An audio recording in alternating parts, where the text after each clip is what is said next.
जलगांव जिला स्थित पाचोरा शहर के छत्रपति शिवाजी महाराज चौक में फल विक्रेता आनंद नत्थू भोई उम्र 32 की लू लगने से मौत हो गई। बताया जा रहा है कि वह पूरे दिन तेज धूप में ककड़ी की बिक्री कर रहा था और इस दौरान उसने तेज धूप से बचने के लिए सर को किसी कपड़े, टोपी या अन्य साधन से नहीं ढका था, जिसके कारण आनंद नत्थू भोई की तबीयत बिगड़ी और उसकी मौत हो गई।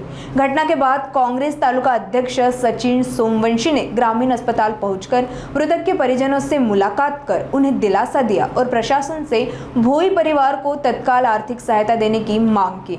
इस पूरी घटना ने न सिर्फ हीटवेव के दुष्परिणामों को उजागर किया, अपितु चिलचिलाती धूप में सुरक्षा उपाय न अपनाने पर होने वाली अप्रिय घटना का भी खुलासा किया। सुनिए इस वारदात को लेकर आखिर क्या कुछ कहा वैद्यकीय अधिकारी डॉक्टर विजय पाटील इन्होंने।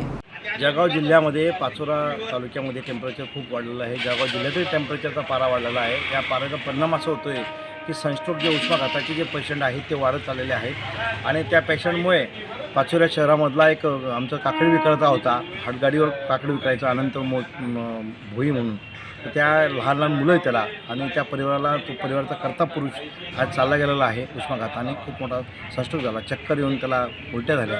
हे लक्षणं त्याचेच आहे, पूर्ण बॉडी ड्राय होऊन जाते आणि म्हणून भरपूर पाणी प्या, सगळ्यांनी काळजी घ्या, 12 ते 3 पर्यंत निघू नका। जिल्हाधिकाऱ्यांनी पासून सगळ्यांनी पासून अलर्ट करतं आहे, परंतु ती मजाकमध्ये न घेता सगळ्यांना एक आव्हान आहे की ह्या दरम्यान आपण काळजी घ्यावी, स्वतःची काळजी तुम्ही स्वतःच घ्या, अन्यथा आपल्याला मृत्यूला सामोरे जावं लागणार आहे।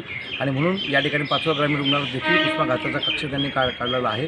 अशा पद्धतीने ट्रीटमेंट देण्यासाठी जर काही वाटलं तर आपण ग्रामीण रुग्णाशी संपर्क साधावा आणि जी आनंद भोईवर जी घटना घडलेली आहे भोईवर, त्या भोई कुटुंबावर जी घटना घडली ती इतर कुटुंबावर ती घटना अशी होऊ नये म्हणून आपण काळजी घ्यावा, हे आव्हान मी या ठिकाणी सगळ्यांच्या वतीने करतो आहे।